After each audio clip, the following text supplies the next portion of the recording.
because the the application's completely in Japanese. So there's a lot offered, but there's also a lot of like requirements that you're not gonna that I don't meet yet because I'm a first year. So Okay, so specifically naman for Smith College, so we both have the need-based and merit-based. So personally, I only got the need-based, but there are other merit scholarships, like there's the Stride Scholarship, the Zolman, the Smith Presidential Scholarship, which are all based on, of course, merit, academic achievement. So in applying for need-based financial aid, I was required to submit the CSS profile. So it's basically just an online application where they ask for my family's like financial situation. They ask your parents' annual income, how much funding you have over the years, how much you guys make off of businesses, if you have any. I mean, they even ask how much you spend on like electricity, food, and clothes in a month. So it's a very specific questionnaire. So I suggest you collect all your financial documents if you're interested in applying for FinAid. So for Smith, once you basically once you've applied for admission and confirmed that you're a student that is seeking financial aid, you're automatically applied to all merit scholarships. However, I know that this is not the case with all schools. I know some schools need a separate application that can even require like essays or interviews, but for Smith, there are none. Okay, that's nice to know. Okay. Next siguro. What were some parts of the financial aid application process that one was easier than expected? Like you thought that it would be a little hard to do it, but you know, it was pretty easy. And then another part na you didn't expect na parang magiging mahirap to do. Is the question clear, or do you want me to repeat it? Parang what was a part of the process that was easier than expected and one that was harder than expected? Kasi lang, I'm sure a lot of our attendees here is like they haven't really gone through it yet. Most of them, I think, and I'm sure they have like their ideas about how it's go. We've tried dabbling in like with our previous panels about it also, but then yun nga, from you guys, what do you think?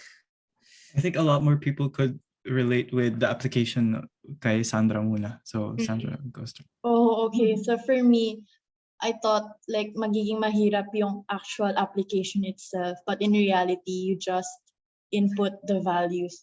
Yung mahirap is yung collecting those financial documents. They literally ask for your electricity bill.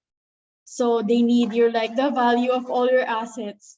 They need your parents' tax return. So like it was a struggle for me personally to just get all of those to like estimate it. Like the application itself you can do in one sitting, but like getting all the documents you need and like emailing admissions officers whatsoever how the process works, that was the tedious process for me.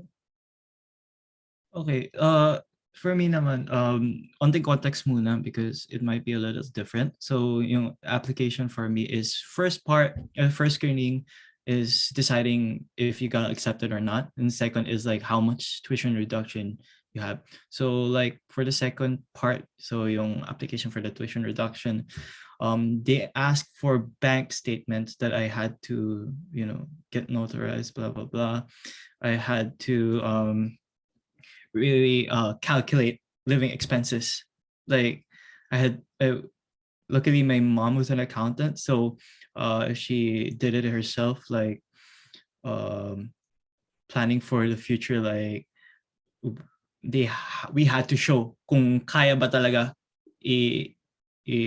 kaya ba nila ako i-sponsor for the next 4 years. So that was a really long process because they wanted it really specific.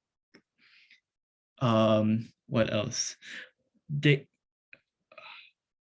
easiest part is I guess they wanted to know my English level and my SAT score, but there's an exception. Like for the English score, you don't have to submit if like your school was already like teaching in English, and you can get a certificate for that easily. And then what else? For the SAT, it's not really necessary for my case. So that was much easier than I expected. Like I was panicking, oh no, this could affect my chances of getting in.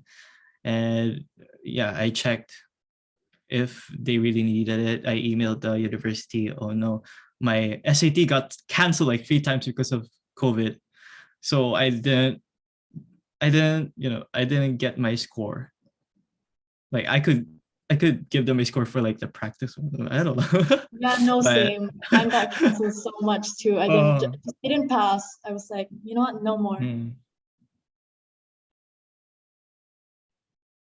Okay. Nick, are you back? Hello? Yes. Yon. Hello, I'm Yon. back. Welcome Sorry, it back to the was forum. technical difficulties, but yes. So we're on to our last question, right, for the preset. Okay, so for the last question for our preset questions, what is some advice you can give to students who have financial limitations but still want to apply abroad? Okay, I'll go first. So I know it's tough, but if you're really motivated or determined to study in a specific country or university, plan ahead, research everything, research possible jobs, ask seniors if you know some, like kung taga Pisay ka, like ask, uh, just try to see if there's already Pisay people or yeah, Pisay people in that university or in that country. Uh, Anything would work. Just research more. Definitely search kung yung country or university na ina-applyan mo is like giving opportunities for more scholarship. And again, keep in mind you will have to probably work if like mahirap talaga yung pag-meet ng kailangan mo for expenses. You need to think about how it will affect your studies, your org work, and I don't know, your future resume if you're conscious about that. So not trying to discourage, but I guess romanticize studying abroad while you can, because once you get there, you're gonna like there's gonna be times that, oh no, why did I do this? Like uh living alone in a different country is especially hard. um you will question your choice. So lastly, like keep in mind you're not going to be there for a vacation, you're not going to be there for a long vacation. You live there. I mean, it's good to take like breaks and go around the new country you're in, but uh yes, you're not there on the vacation. You have to be responsible now.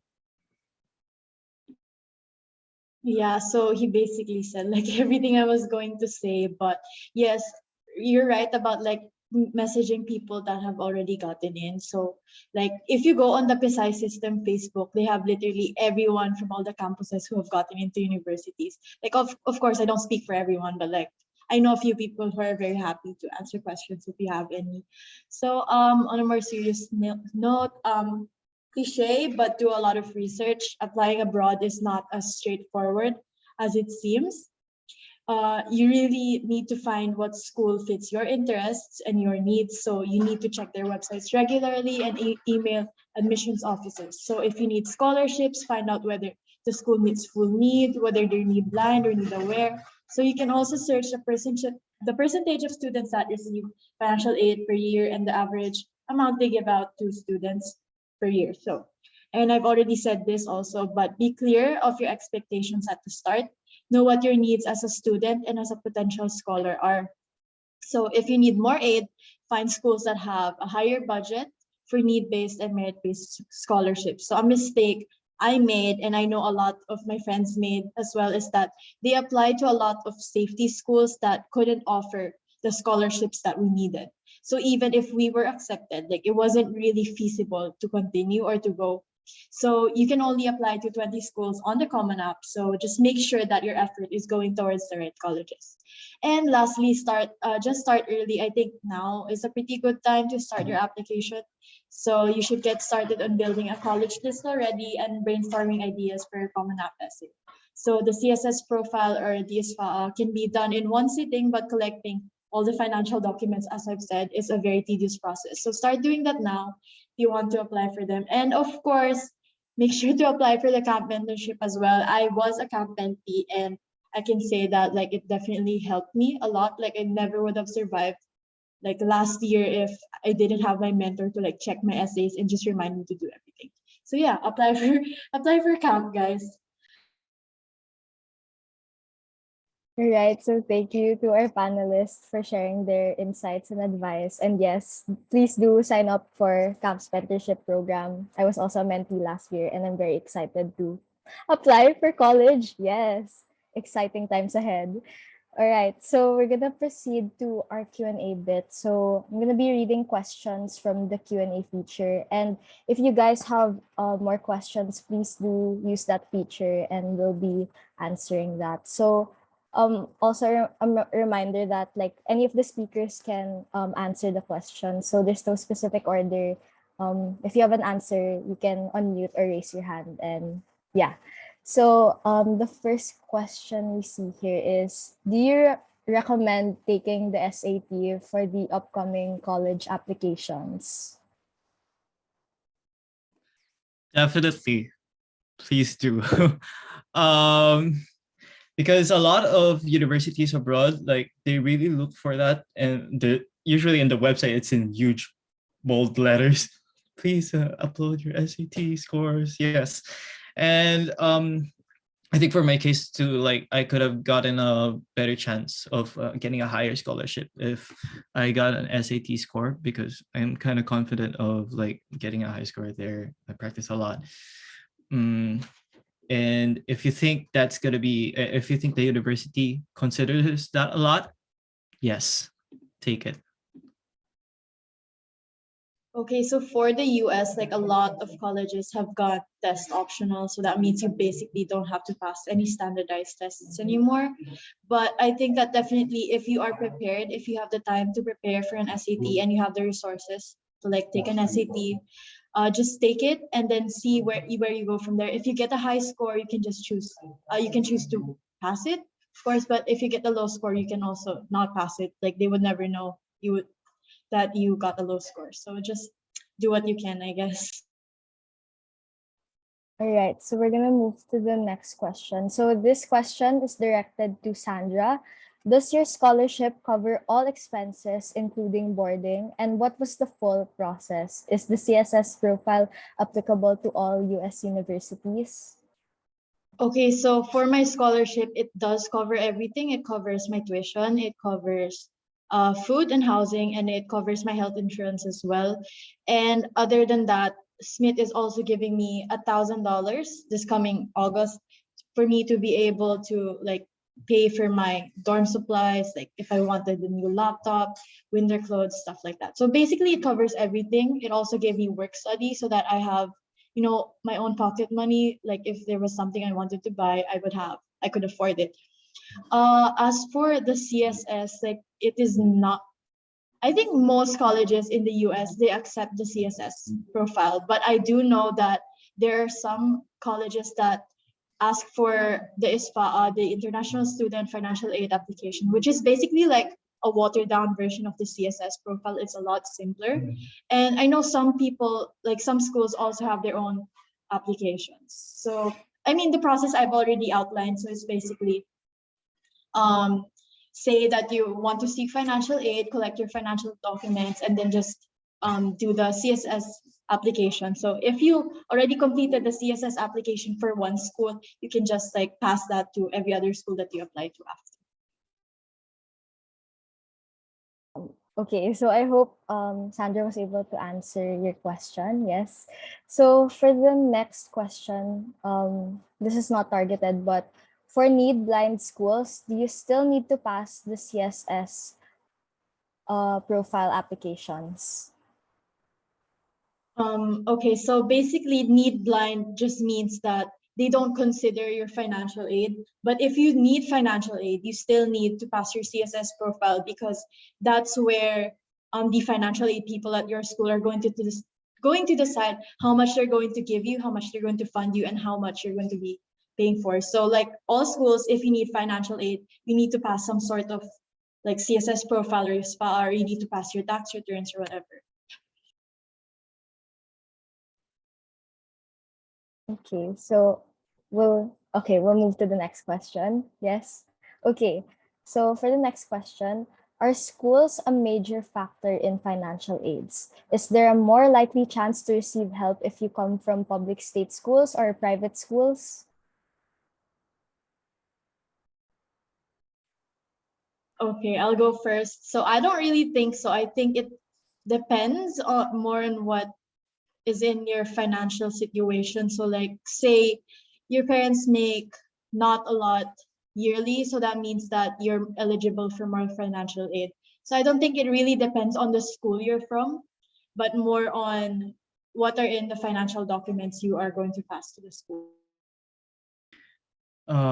Generally, I agree, but for my university, I think my school, the school was a major factor because again, I did not really do good like in high school. Like I did not do many extracurriculars, and considering like how hard it is, like yung mga subjects, um, the name of the school, then it was a factor, and then they had to see like kung ano yung mga subjects na tinake ko. They saw that it was kind of relevant actually, surprisingly, considering na hindi STEM related yung course na tinitake ko ngayon. They saw yung programming and then yung engineering because kung ano yung mga stinali ko doon. Tapos yung mathematics, statistics, it's relevant to the course I'm taking.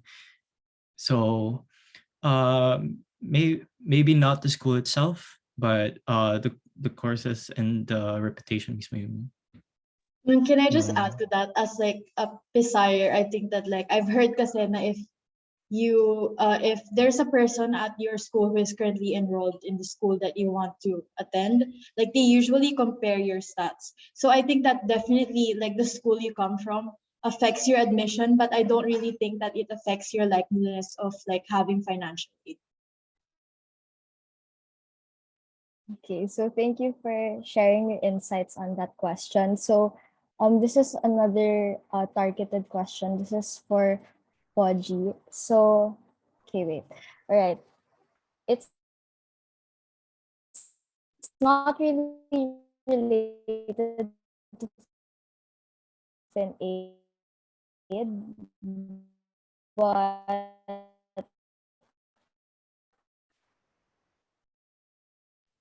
Go Nix. Laban. Okay, the question is, it's not really related to FinAid, but how is Japan like and is it hard to live there? Japan is, hello. I guess, you're good, you're good. So I guess Japan so far, expensive, but like, yung makikita mo sa mga posts, mga social media posts, yeah, it's pretty, and like the clean part, it's true, but considering the subject we're talking about, it's a really expensive country. Like, oh my god, one meal, usually yung one meal ko dito umaabot ng 500 yen. So that's like 200 pesos. I could survive 3 meals with that in the Philippines.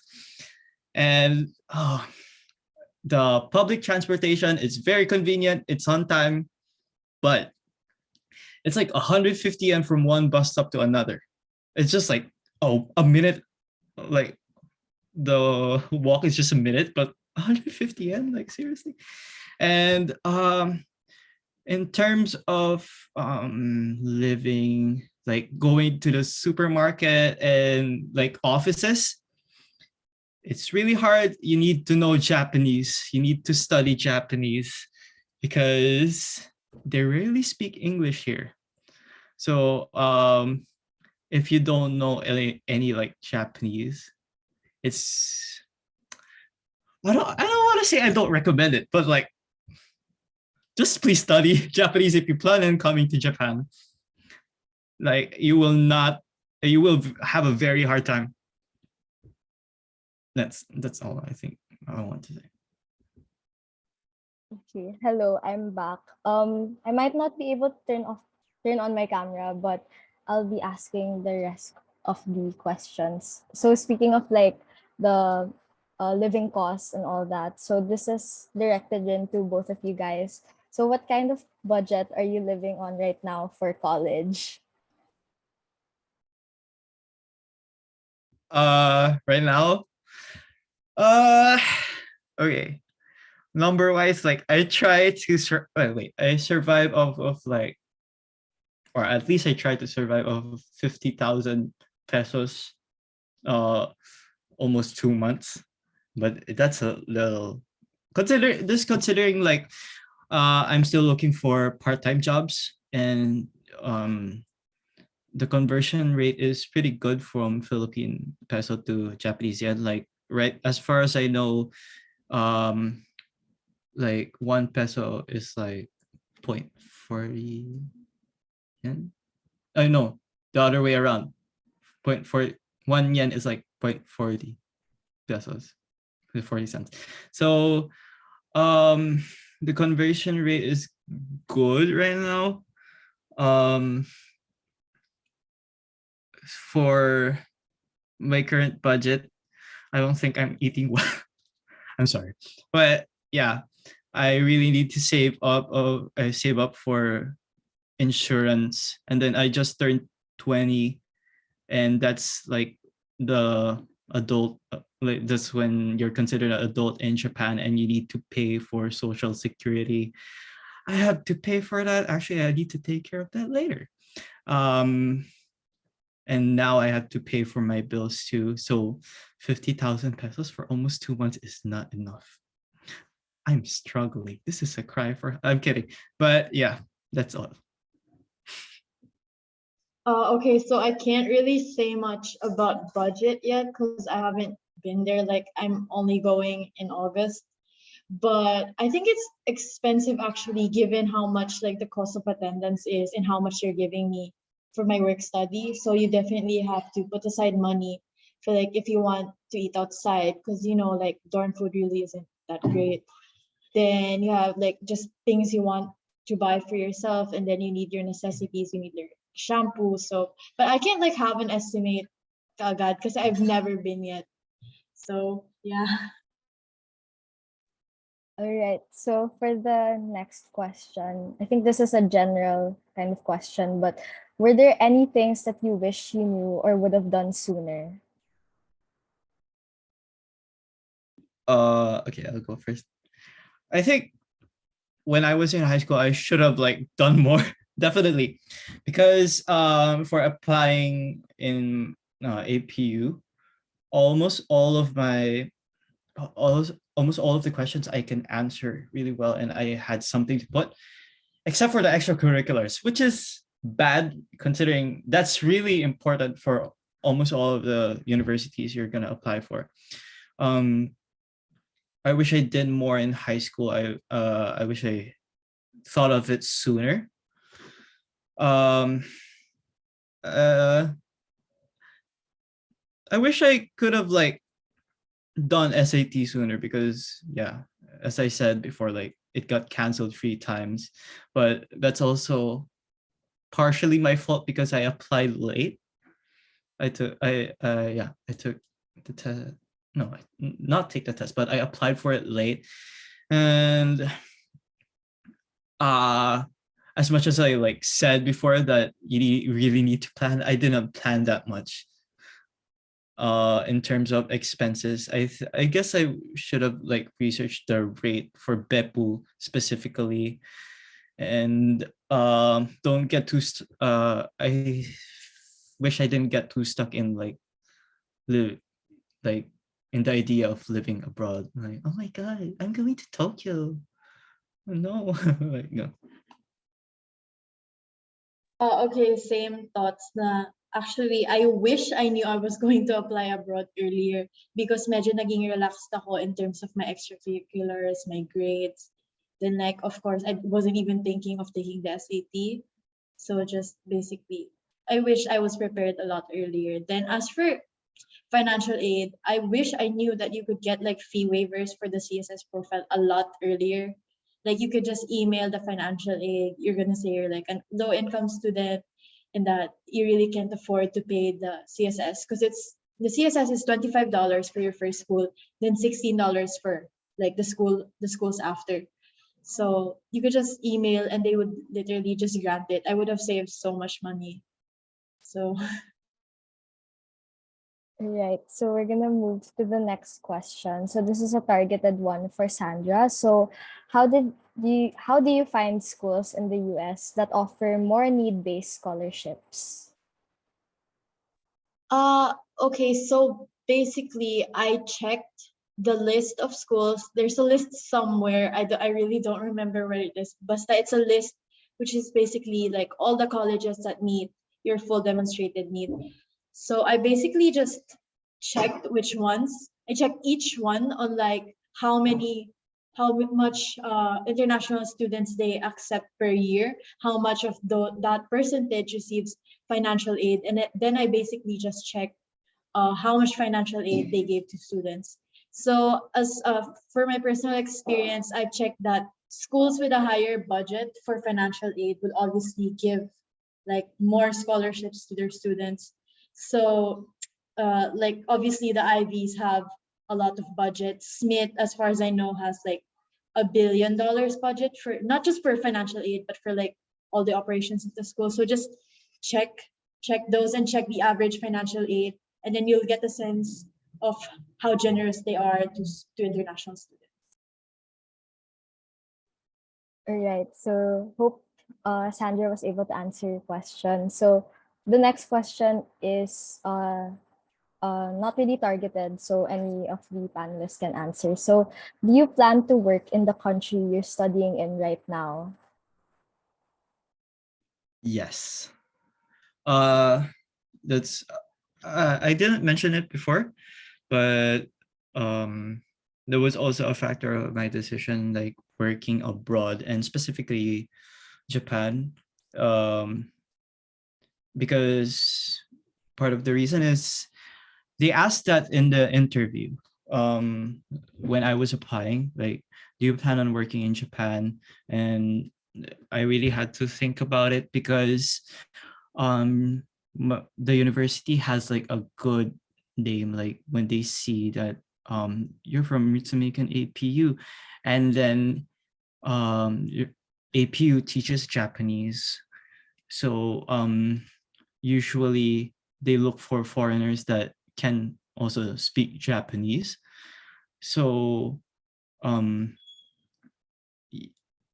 when I knew that, when I was doing my research and I found that, maybe there's gonna be a lot of opportunities for me, especially since my course is also like a very general one, and there's a lot of demand for like business related jobs. So yeah. Personally, not very sure yet. I think it depends on the direction I'm going after I graduate from college because med school is very hard to get into in the US, so I might have to come home to pursue that. But if I ever, forego med school and just decide to do like postgrad, like a masteral or a doctorate, I think that it's definitely a lot more feasible to stay in the United States. So it really depends on what happens in the next years. There's like I have no absolute answer yet for that. Okay, so we're gonna move to the next question. So someone asked, how do you get scholarships if your college doesn't offer them to international students? The answer to that is you can't. You can't force the school to like give you money if they don't give money to international students. So my advice for that is to just look for outside scholarships. I know there are a lot, like especially for the United States. I don't know like very specific ones, but yeah, just if that's the case, just focus on your admission and then just look for scholarships from outside. Okay, so in relation to that question, did any of our panelists try to apply for third-party scholarships aside from the ones offered by the institution? None right now, but next semester I will be applying for a lot since my Japanese has improved. I did not apply for anything else because I was basically set from the financial aid they're giving me. So it's like a set amount for 4 years. So I don't really have like a need to look elsewhere for money. Okay, so for the next question, this is for Sandra. How did you avail of the full ride scholarship, and what do you think made you stand out, or what helped you prepare better? That's a good question. I personally do not know like what the admissions officers think of my application. I never asked, but so for the school's full scholarship, I never explicitly said that I wanted a full scholarship. Like I said, my scholarship is need based, so it was basically like my zero expected financial contribution from my family was zero, and it was computed by the financial officers. In fact, like for Smith on the Common App, they ask you how much you can pay per year, and I put like $10,000, I think. So I never really explicitly said or that I wanted a full scholarship. It was just something the school gave me. As for what made me stand out, I did an interview with a Smith alum. I think that if an opportunity presents itself where you could like look a lot better in front of the admissions officers, you should definitely take it. And I think I'm also very proud of my essays. So just really work on your essays. So you look really good for those admissions officers. Okay, I hope Sandra was able to answer your question. So, okay, the next question would be, what month does college application abroad usually open? So for the US, as far as I know, the Common App opens August. For other schools, I don't really know. For the Philippines, it really depends on the schools. But for the US, it's August, usually for the Common App. For me, it depends on like what semester you're gonna apply for. But actually, it's kind of convenient because there's different deadlines for like different months that kunwari, April yung deadline, and then let's just say this is just an example. September yung deadline, and there's May and then October. So, but it's gonna be the same semester. It's just like different deadlines and different time na magre-release ng results. So almost every month you can like find application period. Okay, thank you both for answering that.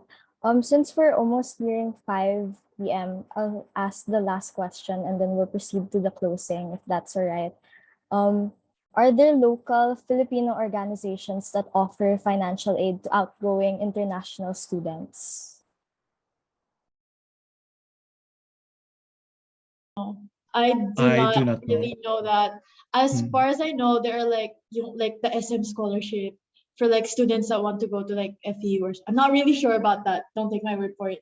But as far as local organizations that sponsor students abroad, I don't really know any specific ones.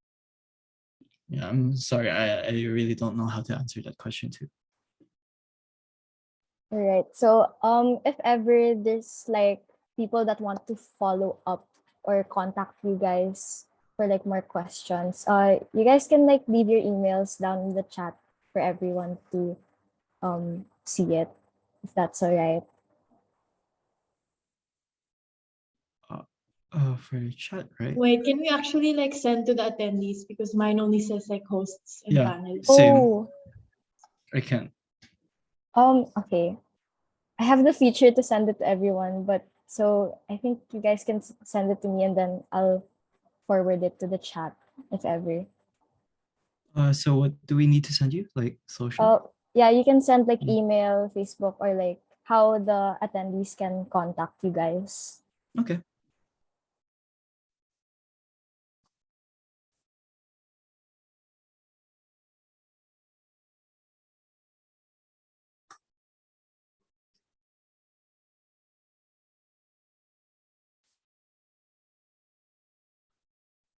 Okay, so hopefully everyone can access the modes of contact in the chat box. So, yun. So you guys can contact our speakers there. And lastly, we want to thank again our speakers, Poji and Sandra. Thank you guys for taking the time. Really appreciate all your insights and for being able to share your financial aid experience. And we're wishing you the best in your college life. Best of luck and also applying for more scholarships and just enjoying the college life. So hopefully our attendees were able to learn something and gain a lot from this. And we're very excited to see you all in the next camp session. So please stay tuned for more exciting stuff. And yeah, so see you at our next event. Thank you, everyone. Yeah, thank you for having me. I hope you guys learned a lot. Thank Thank you. you.